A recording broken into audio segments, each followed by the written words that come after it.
vis viva, Latin for living force.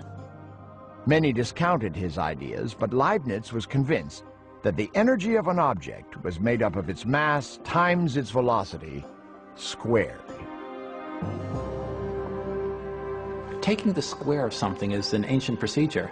If you say a garden is 4 square, you mean that it might be built up by 4 slabs along one edge and 4 along the other. So the total number of paving slabs is 4 times 4, 16.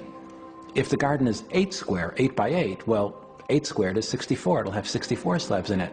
This huge multiplication, this building up by squares, is something you find in nature all the time. Emily, you are being absurd. Why ascribe to an object a vague and immeasurable force like vis viva? It is a return to the old ways. It is the occult! When movement commences, you said it is true that a force is produced which did not exist until now. Think of our bodies. To have free will, we must be free to initiate motion. So all Leibniz is asking is, where does all this force come from? In your case, my dear, the force, I am sure, is primeval. Oh, you're infuriating. You hide behind wit and sarcasm. You only think you understand Newton. You're incapable of understanding Leibniz. You're a provocateur. Everything you do is about something else and makes trouble for you.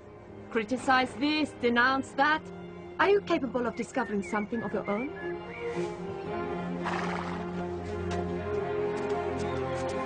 I discovered you!